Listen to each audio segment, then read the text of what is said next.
ఏపీలో రాజకీయాలు మరోసారి వేడెక్కుతున్నాయి. ఇటు వల్లభనేని వంశీ అరెస్టు సమయంలోనే అటు దెందులూరు నియోజకవర్గంలో ఆసక్తికర పరిణామాలు చోటు చేసుకున్నాయి. టీడీపీ నేత చింతమనేని, వైసీపీ మాజీ ఎమ్మెల్యే అబ్బయ్య చౌదరి మధ్య రాజకీయ పోరు తీవ్రస్థాయికి చేరింది. ఈ సమయంలో చింతమనేని చేసిన అనుచిత వ్యాఖ్యలు సోషల్ మీడియాలో వైరల్గా మారాయి.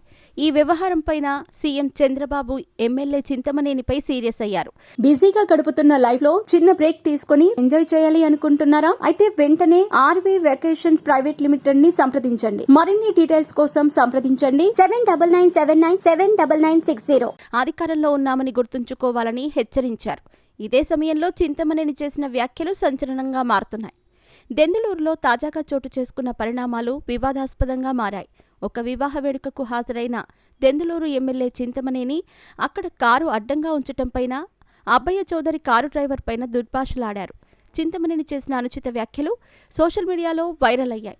దీంతో అబ్బయ్య చౌదరి మద్దతుదారులు ఎమ్మెల్యే చింతమనేనిని వ్యతిరేకంగా ఆందోళనకు దిగారు.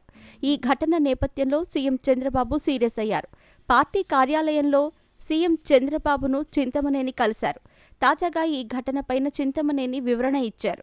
చింతమనేని వివరణ విన్న చంద్రబాబు సీరియస్గా స్పందించారు. తప్పుని తప్పని చెప్పటానికి ఎన్నో మార్గాలున్నాయని చంద్రబాబు వ్యాఖ్యానించారు. కేవలం బూతులొక్కటే మార్గం కాదని, తీరు మార్చుకోవాలని చంద్రబాబు హెచ్చరించారు. ఇదే సమయంలో చింతమనేని ఆసక్తికర వ్యాఖ్యలు చేశారు. దెందులూరు ఘర్షణలో తన తప్పు ఉందని రుజువైతే రాజీనామాకు సిద్ధమని ప్రకటించారు. తన గురించి గంట అరగంట అంటూ మాట్లాడే అంబటి సర్టిఫికెట్ ఇస్తాడా అంటూ ఆగ్రహం వ్యక్తం చేశారు.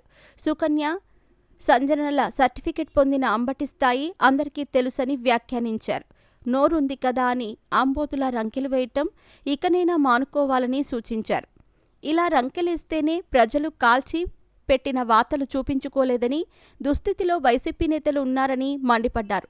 ఉద్దేశపూర్వకంగా తనతో గొడవ పెట్టుకుందామని అబ్బయ్య చౌదరి ట్రాప్లో తాను పడలేదని చెప్పుకొచ్చారు.